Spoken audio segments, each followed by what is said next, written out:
Boa noite, boa noite. Tudo bom? Oi, Ju. Semana que vem é a gente. Hoje a gente vai bater um papo com a Lana Larra sobre a inclusão por meio das políticas públicas para a população LGBTI.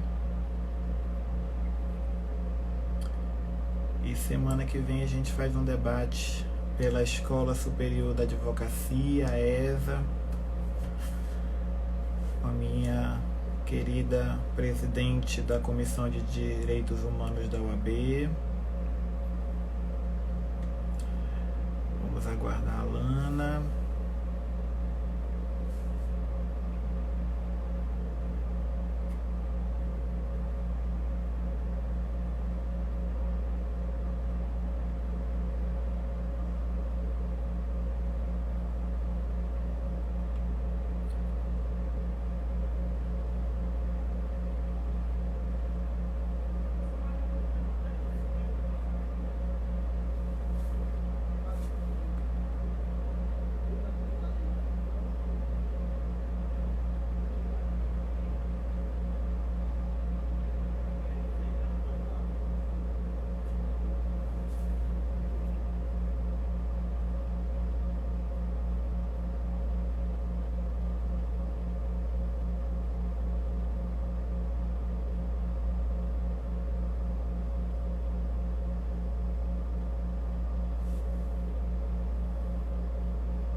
Oi, Rodrigo.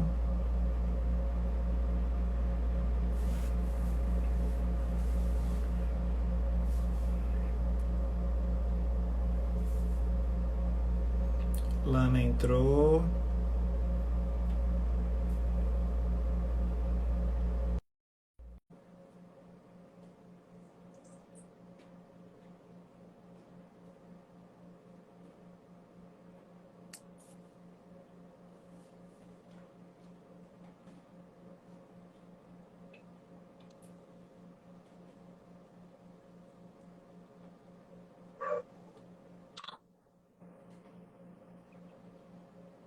Oi, Lana.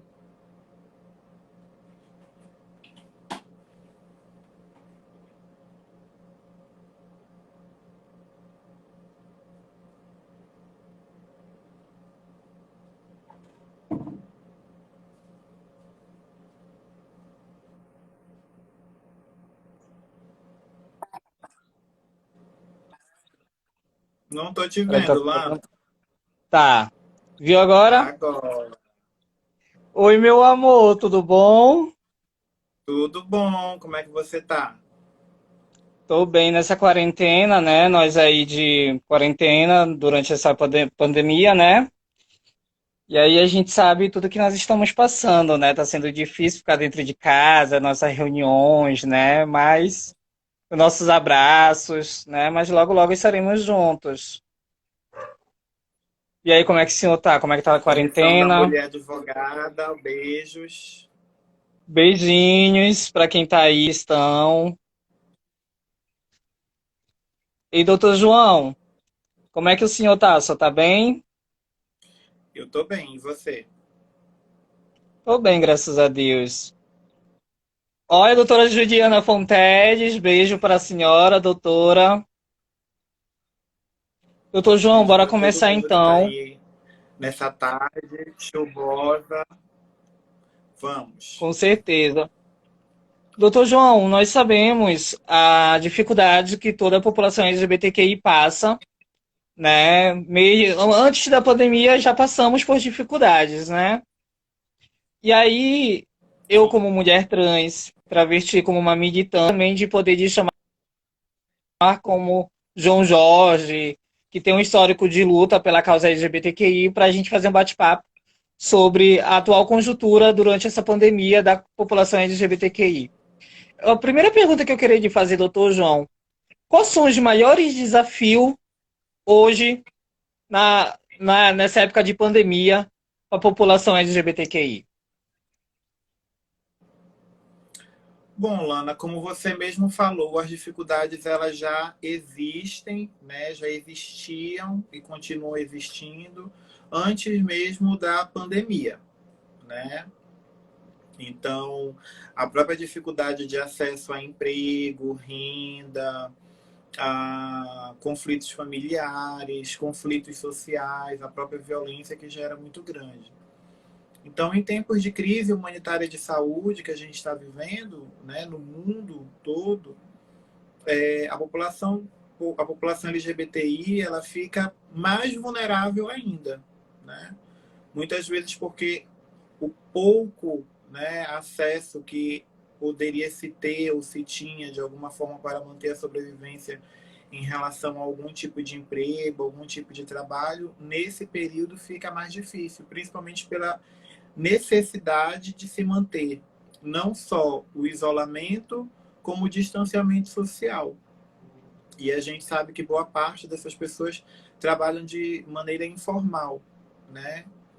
E então, no momento de crise como esse, as dificuldades, sem dúvida, elas aumentam, né? Sim. Doutor João, diante de tudo isso, né, a gente sabe aí que estão existindo algumas políticas, né, no âmbito federal, né, como vamos falar diretamente, auxílio emergencial, né? Mas vamos lá, tem pessoas LGBTQI que nunca trabalharam, que nunca pagaram o INSS, que nunca tiveram uma carteira assinada, né? Como é que o senhor vê essa questão dessas pessoas que não vão ser aprovadas nesse auxílio emergencial e sabendo que a maioria, principalmente a população trans, nós travestis e transexuais, muitas das vezes dependemos do pistão, né? Da prostituição. E aí o que é que acontece? Para essa população, como é que o senhor vê essa questão do auxílio emergencial? Porque quando ele foi feito, não se foi pensado nessas pessoas. É importante destacar que nesse governo, né, pelo menos nesse governo e no governo anterior, né, que nós tivemos um governo de 2 anos de transição, boa parte das políticas públicas que existiam para a população LGBTI, elas já haviam sido encerradas, já haviam sido retiradas, né? Então isso não começou de agora. O fato da população LGBTI estar à margem ou não estar sendo considerada dentro das políticas públicas. Essa exclusão ela já começa há algum tempo, né? Então, sem dúvida, no momento desse de crise, a situação da população LGBTI, principalmente a população trans, que é uma população mais vulnerável quando comparada às outras comunidades, às outras pessoas, ficam realmente numa situação de calamidade. E aí, como você colocou, esse auxílio ele é pensado de forma geral, mas sem considerar as especificidades, as regionalidades, as territorialidades.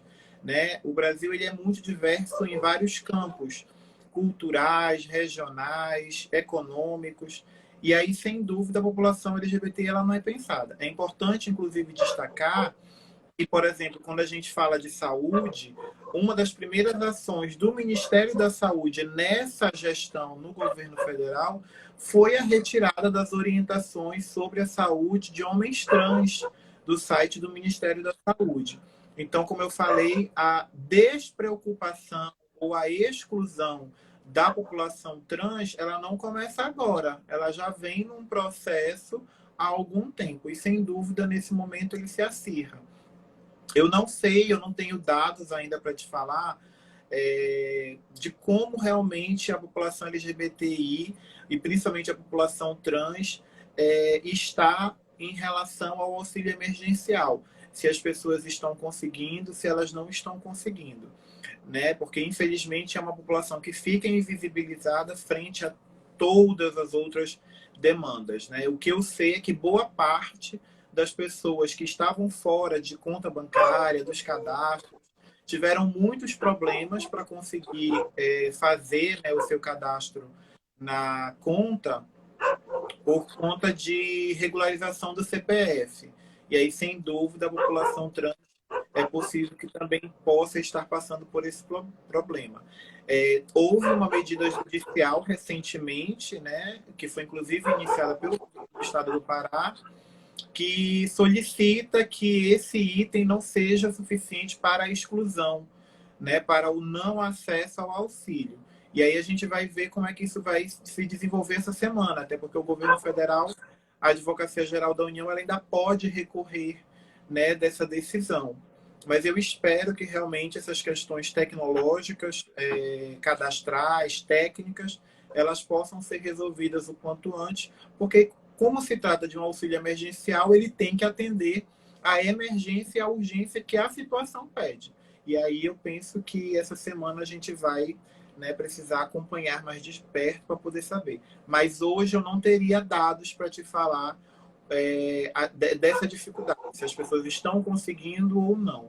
O que eu posso te falar e adiantar é que nesse mês a gente vem, né, eu, enquanto OAB, junto com outros órgãos do Estado do Pará, temos nos reunido virtualmente e temos lançado mão, né, do que a gente pode contribuir junto com o Conselho Estadual da Diversidade, junto com a Defensoria Pública, junto com os órgãos da assistência social, para poder garantir com que a população trans tenha minimamente algum tipo de auxílio, algum tipo de amparo, tanto nas situações relacionadas a apoio alimentar, benefícios eventuais, como também a situação de violência, né? De como poder cadastrar, enfim, de poder, enfim, conseguir resolver essas situações emergenciais. Tá, doutor João, a gente continuando nesse mesmo assunto, né? Uma pergunta. Caso o governo federal, porque a gente sabe que todo mundo precisa do auxílio emergencial, né? E que é necessário para todos. Mas, infelizmente, quando se fala em população trans, nós não somos lembradas, né? Em muitas coisas. Isso dói porque muitas estão passando fome, né? Muitas moram de aluguel, muitas não estão sabendo como sobreviver, né? Muitas estão sem um pistão, pela questão da pandemia. O senhor acha que o Estado do Pará, né, o governador, ele teria como fazer na verdade não é nem o governador, é o parlamento estadual, a Alepa, através dos deputados, fazer uma emenda parlamentar para que o Estado assuma essa responsabilidade com essa população e dê um auxílio? A poder, sim, com certeza. Todas os entes, né, tanto municipais, quanto estaduais, quanto federais, eles podem lançar mão dos seus orçamentos para poder garantir com que todas as pessoas, incluindo a população LGBTI, tenham algum tipo de benefício nessa situação de crise de saúde. A grande questão é que, infelizmente, a gente não tem visto um alinhamento das ações, né, nesse sentido, uma conversa, uma união, enfim, uma pacificação, né, política e partidária para poder realmente cuidar daqueles que mais precisam. Infelizmente, é o que a gente tem visto, uma certa ausência.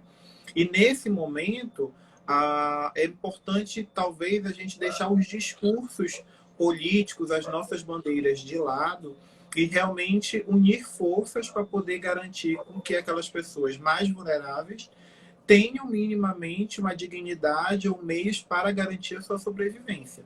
Tanto com acesso à saúde, mas também com acesso aos benefícios eventuais, como auxílio emergencial, né, financeiro, um auxílio alimentar, enfim, tantos auxílios que podem ser disponibilizados. só que a gente realmente depende das organizações públicas, dos entes públicos, dos poderes públicos como um todo, tanto o legislativo quanto o executivo, para poder realmente fazer, enfim, projetos e ações que venham a atender esse público mais vulnerável. É o que eu creio, né?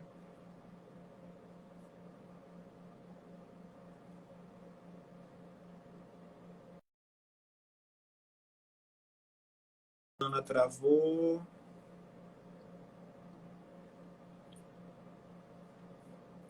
Acho que a Lana teve algum probleminha com o sinal dela. Mas é isso, né? Ela havia me perguntado a respeito da, de como o governo pode atuar, e sem dúvida ele pode. Então, assim como foi disponibilizado o auxílio emergencial pelo governo federal, é possível também disponibilizar tanto pelo Estado quanto pelos municípios. A grande questão é que depende também de vontade política, depende de verificar os seus orçamentos, de como cada um pode contribuir nesse momento. Tem muitas empresas que têm ajudado, tem muitos artistas que têm ajudado, mas a gente realmente percebe que há uma invisibilidade ou uma não preocupação em relação ao público mais vulnerável, né? E aí a gente precisa incluir dentro desse debate a população LGBTI. Isso é o que eu acredito. Deixa eu ver se eu consigo verificar algumas perguntas enquanto a Lana volta. Renata, a situação de moradia também é bem delicada, a maioria já foi expulsa de casa, vive de aluguel ou na rua, ir para um abrigo público com risco de agressão física ou sexual. Verdade, Renata. Infelizmente é uma situação que acontece sim. A situação de moradia é um dos aspectos da situação de vulnerabilidade da população LGBTI. E mesmo na tentativa de acessar algumas políticas públicas, como por exemplo espaços, né, que sejam disponibilizados para as pessoas em situação de rua, aquele preconceito que é existente na nossa sociedade, ele também vai se fazer presente nesses locais. E aí é algo também que as políticas públicas precisam pensar, né? Os nossos técnicos, os nossos servidores que estão na frente da execução dessas políticas precisam ter essa sensibilidade para poder levar esses aspectos de preconceito, de discriminação, de violência tão presentes na nossa sociedade e que numa situação de crise eles acabam se acirrando, né? Deixa eu ver se tem mais alguma pergunta aqui. Carol estava falando que o áudio estava baixo. Será que melhorou, Carol? Espero que tenha melhorado. Eu estou vendo agora. Deixa eu ver se tem mais alguma pergunta. Juliana está com saudades, também estamos. Semana que vem vamos nos ver. Comissão da Mulher a gente já falou. Jamile também, lá de Altamira. Vamos fazer também nossos debates sobre a saúde física, né? Nossa educadora física, lá da região da Transamazônica. Lana, voltou.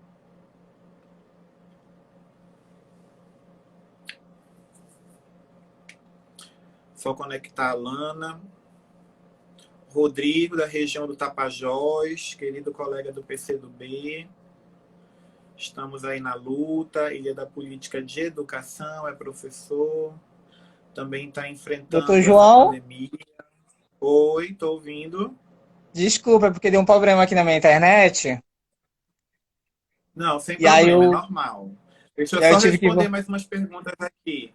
Tá, Tem mais uma senhor. pergunta. O que o atual governo impede para a maior implementação da nossa política pública?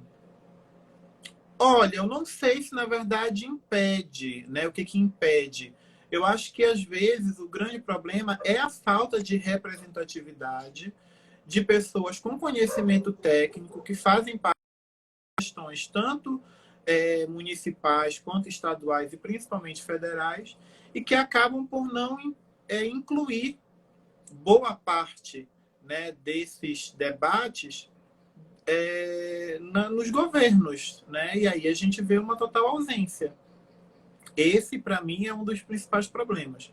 Eu conversava com o Lucas, né, Santa Brígida, na quinta-feira, e nós falávamos exatamente isso, a importância da representatividade nas políticas públicas. Por que é tão importante, hoje em dia, nós podermos eleger pessoas que representem a população LGBTI? Por quê? Porque são pessoas que conhecem na pele e vão poder debater com propriedade as reais demandas da população. Né? Quem pode falar pelas dificuldades que as mulheres enfrentam são as mulheres. Quem pode falar pelas reais dificuldades que os negros enfrentam são os negros. E quem pode falar pelas dificuldades que a população LGBTI enfrenta é a população LGBTI. É muito legal nós termos, sim, e é importante reconhecer que há vereadores, deputados, né, senadores, que são, sim, preocupados com as políticas públicas para a população LGBTI, mas que não são LGBTI, né? E uma vez que eles não são LGBTIs, essa representatividade, esse debate, ele se torna um pouco frágil, porque eles acabam tendo que falar pelo local de fala deles. É diferente quando nós temos pessoas que são LGBTIs e que estão não só com o poder político, mas com o poder também da experiência, né? De poder realmente debater de forma técnica, com conhecimento. Lana? Oi, meu amor. Continuando no ramo do que o senhor estava falando, né, e dessa questão da representação, né, e tal. Hoje, infelizmente, nós não temos nenhuma pessoa LGBTQI dentro de qualquer parlamento que seja estadual e municipal, né, do Pará ou de Verdade. Belém. Nós não temos, né. E isso é dificultoso para a gente conseguir, né. Eu gostaria de perguntar, doutor João, hoje eu estou vendo muitos órgãos, né, muitos movimentos, órgãos não governamentais, né? Órgãos assim, que trabalham com a população LGBTQI, que não tem um aparato estadual, municipal que seja, vive de doações, vive do seu próprio bolso, né? E qual é a importância hoje do povo se unir, né, e fazer suas doações para ajudar aquela população LGBTQI que tanto precisa? Fundamental. Eu acho que a crise econômica ela traz à tona uma característica humana que ficou talvez esquecida durante muito tempo nessa época mais moderna da nossa sociedade, que é justamente a solidariedade. Mas também ela revela muita hipocrisia. Né? Então, vou falar primeiro da parte da solidariedade. A solidariedade ela é de fundamental importância. Então, ter pessoas que realmente, nesse momento, têm o olhar de empatia, de se colocar no lugar do outro, de saber que mesmo estando difícil para você, pode estar muito mais difícil para o outro, é maravilhoso, é ótimo, é importante. E muitas pessoas têm feito. É importante lembrar que tem pessoas que já fazem, inclusive, esse trabalho, muitas vezes voluntário, muitas vezes não reconhecido, invisível, e que vão dar continuidade mesmo na situação de crise, né? E palmas e louvores para essas pessoas. Nesse momento, cada vez mais, se nós pudermos andar de mãos dadas, eu tenho certeza que a gente vai ter muito mais força para poder enfrentar não só essa crise, como outras crises que a gente já enfrenta, como a do emprego, como a crise política, enfim, crise econômica e entre outros. A grande questão é que também nesse momento abre margem para pessoas hipócritas. Pessoas que, quando todo mundo estava bem, né, nunca arregaçaram as suas mangas, nunca se disponibilizaram a fazer nada de forma voluntária, nunca se preocuparam com os pobres e agora, né, nesse momento de crise, aparecem com seus discursos hipócritas e mentirosos, dizendo que estão preocupadas sim com essas pessoas. Então, infelizmente, esse momento ele revela o lado humano positivo, mas ele também revela o lado humano negativo. É. Doutor João, mais uma pergunta para o senhor. Se uma pessoa LGBTQI hoje, vamos falar da população trans também, né? Chegasse, fizesse o teste e desse positivo, tá? Se essa pessoa tivesse a sua identidade de gênero renegada, né? Como é que ela poderia agir na atual situação se ela não poderia ter contato com ninguém? Então, essa sem dúvida é uma das dificuldades, né? Como eu falei, as violências que já existiam anteriormente, nesse momento elas acabam ficando, elas continuam acontecendo, mas acabam ficando invisibilizadas diante de toda a crise que o país está passando em vários âmbitos e setores. Mas ela pode, né, pelo menos assim, a Defensoria Pública, ela entrou com um pedido para que os registros, né, que as delegacias pudessem acolher também como prioridade a violência LGBTfóbica amparada na Lei 7716, que é a lei que combate a LGBTfobia. Mas ela pode também registrar, pelo menos no estado do Pará, né, na delegacia virtual.pa.gov.br, a sua ocorrência. A doutora Ildenê, né, delegada da Delegacia de Crimes Homofóbicos e Discriminatórios, ela garantiu que as investigações elas vão continuar. Mesmo nesse cenário de redução, de isolamento, de distanciamento, as investigações vão continuar e creio que em mais tardar ainda aqui no máximo 2, 3 meses, a gente já tem um cenário mais tranquilo e possamos cobrar presencialmente as atuações. O próprio judiciário já tem entendido que os prazos, né, para poder você atuar dentro do judiciário, eles estão suspensos, então quer dizer, não está correndo, as pessoas não vão perder os seus direitos, mesmo no tempo de isolamento.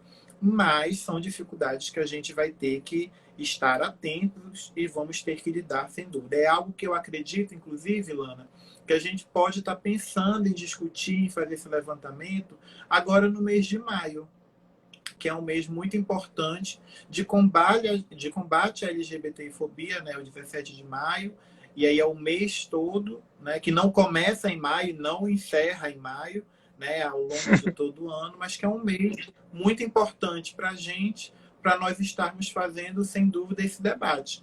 Creio que não vai poder ser presencial, né, por conta ainda de estarmos em situação de prevenção, para não espalhar o vírus, mas que a gente pode, sem dúvida, fazer pelas redes sociais.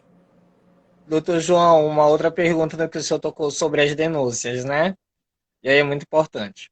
Por mais que nós saibamos que nós podemos ir numa delegacia normal, né, fazer as denúncias de transfobia, LGBTfobia e tal, mas aqui nós sabemos também que essas próprias pessoas, próprios funcionários, né, não são capacitados para se lidar com essa população.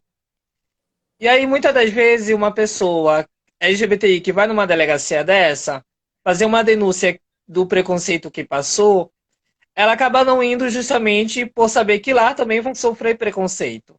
E aí, a quem ela recorre? Então, Lana, a luta ela é cotidiana, ela é diária. Né? A gente também não pode cair no discurso de não vai dar em nada, então também não vou fazer. O preconceito ele existe e creio que ele vai existir. A diferença é que nós lutamos bastante, pessoas morreram, inclusive, por conta disso, para nós conquistarmos o que nós conquistamos até hoje, em 2020. Né? Então, sem dúvida, você forçar a política pública, mesmo que ela te exclua, mas você forçar para que ela te enxergue, para que ela te visibilize e permita com que você tenha acesso ao que lhe é de direito, é muito importante. Eu entendo, sem dúvida, que numa situação de violência, a pessoa já está com o seu emocional fragilizado, ela se sente realmente, muitas vezes, impotente para poder enfrentar mais essa luta diante das políticas públicas, mas que a gente tem que, inclusive, recomendar, incentivar, reforçar e dizer vá à luta, é importante. O que não dá é para as pessoas dizerem, eu sofri uma violência e aí eu também não vou procurar a delegacia porque eu vou ser mais violentado lá. Não, não dá. Até porque, por exemplo, antes da pandemia, nós já tínhamos, né? O Pará é um dos estados que está na vanguarda nas políticas públicas para a população LGBTI, e nós já temos a delegacia, e eu acredito muito na delegacia de crimes homofóbicos e discriminatórios, que vem fazendo um trabalho muito importante. E que pelo menos esse discurso do não vou procurar porque vou ser maltratada, antes da pandemia não caberia. Mas a gente sabe que boa parte das pessoas não procuravam. Eu acho que a gente também, pelo menos essa geração, né, de 2000 para cá, ela se acostumou com a facilidade da internet. E uma coisa que eu sempre critico é assim, não tem nenhum delegado de plantão no Facebook. Né? O Facebook não é uma delegacia virtual para as pessoas registrarem o seu boletim de ocorrência lá e acreditar que alguém vai tomar as medidas daquela forma. Não é assim que funcionam as instituições e os órgãos. É necessário que realmente você procure esses órgãos de defesa. E como você falou, mas diante de uma situação dessa de crise, o que é possível fazer caso eu venha a sofrer, né, uma violência ou tenha medo de sofrer uma violência? Você também pode procurar a Defensoria Pública. Pelo menos aqui no estado do Pará, né, no âmbito virtual, as nossas defensoras, a doutora Nelise, a doutora Felícia, elas estão trabalhando, elas estão atuando. Né? E elas são mega receptivas, atuam há bastante tempo nessa área de direitos humanos e diversidade, e nós confiamos, né? Nós que conhecemos, confiamos muito no trabalho delas e acreditamos que, sem dúvida, algo sim vai ser feito. Doutor João, quais são o que o senhor acha, o senhor pensa, dê sua própria opinião agora, uma opinião sua pessoal, tá? João Jorge, quais são os caminhos que o Estado pode estar tomando para que a população LGBTQI também esteja incluída nas políticas públicas em tempos de pandemia? Bom, vamos primeiro pensar em termos de municípios, né? O estado do Pará é muito grande. E 144 municípios, né? 144 municípios. 144, 143, eu sempre me confundo. 144. 144, pronto. São muitos municípios e muitos municípios com muitas dificuldades, inclusive orçamentárias, né, para garantir o mínimo da execução da política pública de saúde, né? Então, eu creio que, nesse sentido, o movimento social, a sociedade civil organizada, os movimentos coletivos, né, podem lutar e já lutam e continuar lutando para que esse debate, essa temática da população LGBTI possa fazer parte da pauta desses governos, né, no âmbito municipal. No âmbito estadual, nós precisamos fomentar uma articulação maior com as secretarias que estão à frente, né, dessa luta com os grupos mais vulneráveis, principalmente no caso a SEASTEC, a Secretaria de Assistência do Estado, para que a população LGBTI realmente possa fazer parte da contemplação das políticas que estão sendo disponibilizadas. Uma das perguntas que foram, né, até colocadas aqui, que você não estava na hora, houve o problema do sinal, foi justamente a questão da moradia, né? Que a população LGBTI tem dificuldade de acesso, não está tendo condições de pagar, não tem como voltar para casa das suas famílias e acabam não podendo também ficar na rua ou até procurar um abrigo porque sofrem algum tipo de violência pelas pessoas que já estão lá. né, por outras pessoas também em situação de rua ou por algum outro tipo de violência. Então, veja, é fundamental que segurança pública, assistência social, saúde, né, que todos esses órgãos possam conversar, possam ter a sensibilidade de compreender essas especificidades da população LGBTI e unir forças, né? Guarda Municipal, Polícia Militar, no caso de Belém, a FUNPAPA, no caso dos municípios, as secretarias municipais de assistência social, as secretarias de saúde, a Secretaria do Estado, enfim, todos esses entes, né, que compõem esse debate para que a gente possa juntos, e eu acredito também que tenham pessoas, né, que têm não só o compromisso, mas que têm o conhecimento dessas demandas e que vão poder contribuir. O que às vezes acontece é porque realmente esse discurso também fica invisibilizado, ele não é ouvido, ele não é destacado. E aí, por isso, a importância do movimento social de acompanhar esses debates e denunciar também, né? Se a sua voz não está sendo ouvida, é importante que isso venha ao conhecimento de todos, né? Doutor João, a pandemia, nós não sabemos quando vai passar, né? A gente está num momento muito difícil, com saudade dos amigos, dos familiares, né? De andar e ver a nossa natureza, porque o estado do Paraíba, assim o que for, mas aí tem uma linda natureza, né? Na qual nós amamos as viagens, né? Os passeios. Mas qual é o recado que o senhor deixa hoje para a população LGBTQI, mesmo a gente sabendo de todas as dificuldades que estamos passando? Bom, a primeira coisa, como eu já havia falado, né, no vídeo em algum momento, é que a luta ela não começou hoje com a crise. A nossa luta ela é histórica, ela sempre existiu e eu não creio também que ela vai acabar quando acabar a crise. Né? A nossa luta ela é diária. Tem um vídeo até muito engraçado, né? Eu compartilhei outro dia, que é de um programa de humor do Multishow, que tem uma pessoa trans, né, dentro de um presídio, e ela coloca assim, que pode cair uma bomba atômica e que as pessoas LGBTIs elas vão sobreviver, porque nós somos sobreviventes. E apesar de ser, né, um vídeo com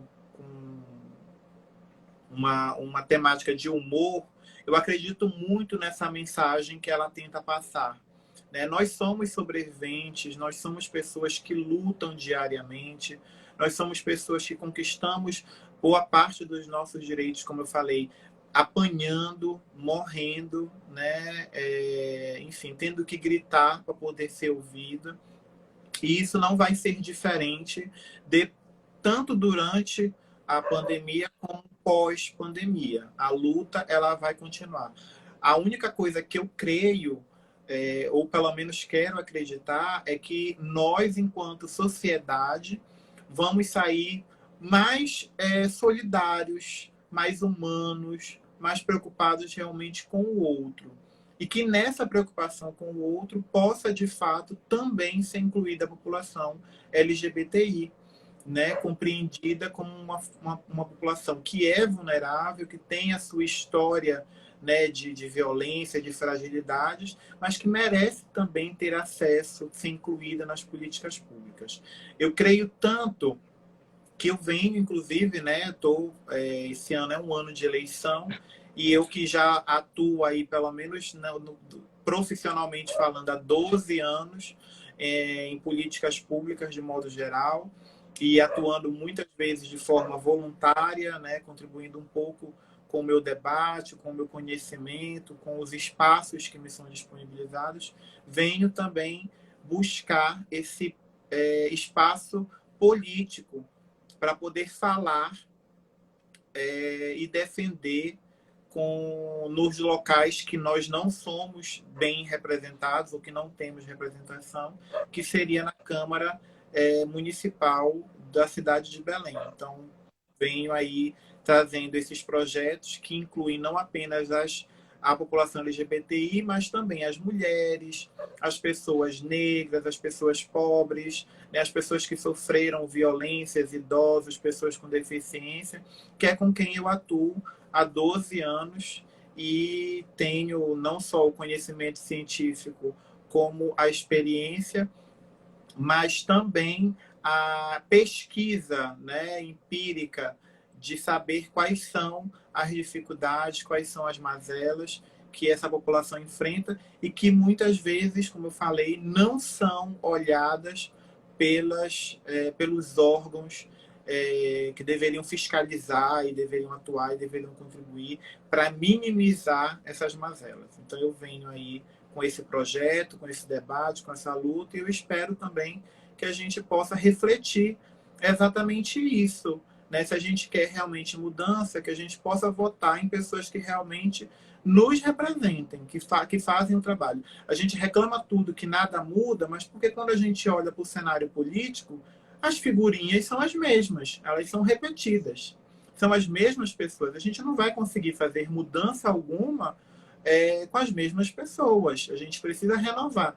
E eu creio e acredito que tem muitas pessoas competentes, sim, que fazem um trabalho muito bacana, sim, mas que acabam não tendo, como eu sempre falo, o poder político para pôr em prática ou ampliar esse trabalho para poder contemplar mais pessoas, né? Para poder incluir mais pessoas. E é por isso que eu tomei essa decisão de concorrer, né, politicamente, para poder tentar, né, poder fazer realmente alguma coisa além do que eu já faço todos os dias, no meu trabalho e na minha vida pessoal.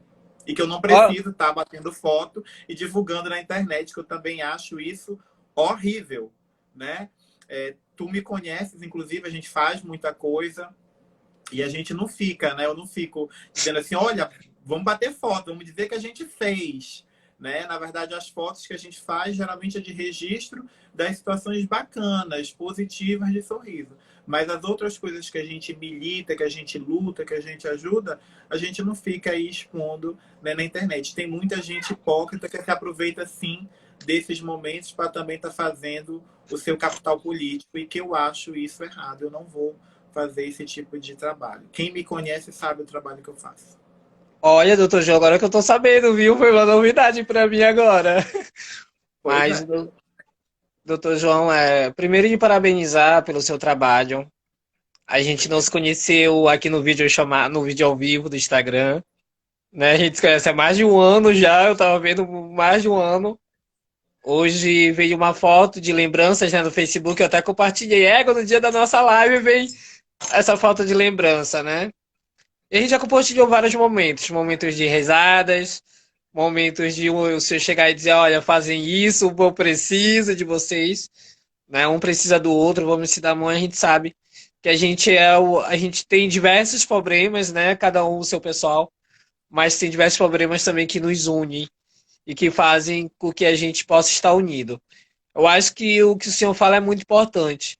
O momento agora é a hora de esquecer as bandeiras partidárias, né? É a hora de esquecer quem é da direita, da esquerda e do centro, porque quando vem a porrada vem da direita, da esquerda, do centro, de trás, de frente, né? Não vem só de um Que é o que eu lado, sempre falo, que eu né? sempre falei. Tanto porque quem fez o projeto do auxílio emergencial foi a esquerda não pensou nisso, né? E aí é necessário que possamos entender esse processo de pandemia e entender que esse vírus, ele, ao mesmo tempo que ele está nos prejudicando, né, de tal forma, mas ele também está ajudando a fazer com que as pessoas tenham a consciência do respeito ao próximo, tenham consciência do amor ao próximo, tenham consciência de que o outro também é ser humano como eu.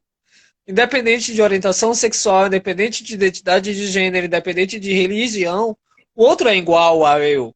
O outro também precisa ser respeitado, precisa ter seu espaço, mesmo que eu, heteronormativo, tenho, né? E aí é preciso que a gente pense nisso. Que possamos sair dessa, nós vamos sair, se Deus quiser, com a ajuda de Oxalá, nós vamos sair dessa.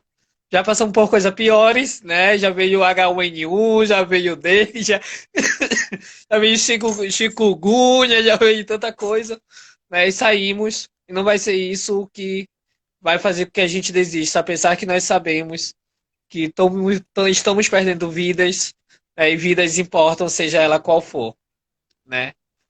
Mas deixar aqui o meu abraço, dizer que tem horas que eu deito na rede e choro de saudade, porque a gente era para ter a nossa reunião dia 5 de abril, né, da comissão, e não teve. Esse ano foi um ano difícil no meu aniversário, porque eu passei sozinha praticamente, né?